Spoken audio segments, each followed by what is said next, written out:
उपस्थित बहुत बड़ी संख्या में हमारी मातृशक्ति, हमारी बहनें, हमारी माएं, रिश्ते में हमारी चाची, ताई, दादियां, नानियां जितनी भी यहाँ बैठी हैं, मैं दोनों हाथ जोड़ के आपको प्रणाम करता हूं। और जितने भाई मुझसे छोटे बड़े या सम्मानित बुजुर्ग इस मंच पर हैं या सामने हैं या इस तरफ हैं, मैं उनको भी नमस्कार, आदाब, सत श्री अकाल करता हूं। प्यारे साथियों, एक आंदोलन जो पानी के लिए यहां से चल रहा है, पानी,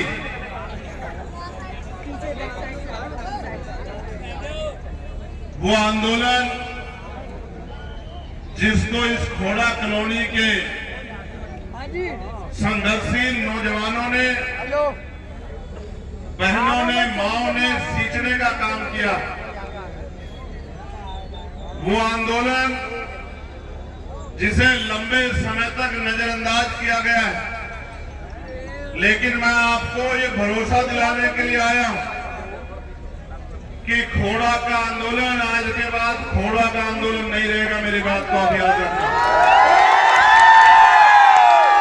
इस खोड़ा के आंदोलन की गूंज यहां बैठे जिले के अधिकारियों पे, कमिश्नरेट में बैठे कमिश्नरी के अधिकारियों पे, उत्तर प्रदेश की सरकार पे और यहां बॉर्डर से लगते दिल्ली के सरकार और केंद्र की सरकार तक आपकी बात जाएगी। मैं आपको विश्वास दिला देना चाहता हूं। प्यारे साथियों, 28 दिन हो गए हैं, 28 दिन। साल में एक महीना फरवरी का 28 दिन का होता है। समझिए, एक महीना बीत गया है और इस महीने को इस तरह भी समझिए कि कोई खुशी से आंदोलन में नहीं आता है। गरीब आदमी कभी खुशी से आंदोलन में नहीं आता है। मजबूर होके, परेशान होके, नाउम्मीद होके और अपने आने वाले दिनों को, अपने भविष्य को और अपने वर्तमान को सुधारने के लिए, आंदोलन करने के लिए गरीब सड़कों पे आता है। बिना कारण गरीब कभी सड़कों पे नहीं आता।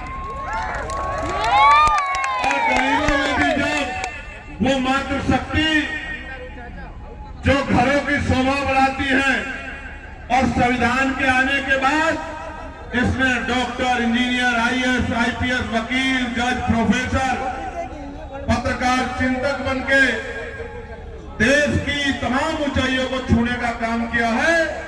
वो माए बहनें जो घर में पर्दे में रहती हैं, घूंघट में रहती हैं, अगर वो माए बहनें सड़कों पे आके आंदोलन में बैठी है तो आप समझ लीजिए कि समस्या इतनी जेन्युइन है कि सरकार को उसका संज्ञान लेना ही पड़ेगा। इसके अलावा कोई दूसरा रास्ता नहीं।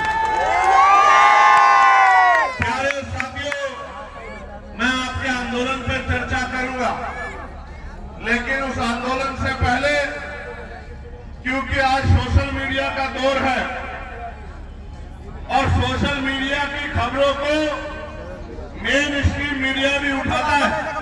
मैंने देखा है, मेरे ऐसे हजारों भाषण होंगे जो सोशल मीडिया के हमारे भाइयों ने कवर किए और फिर मेन स्ट्रीम के पत्रकार साथियों ने उन भाषणों को अपने टीवी चैनल पर जगह देने का काम किया, कभी जरूरी होने के कारण, कभी मजबूरी होने के कारण।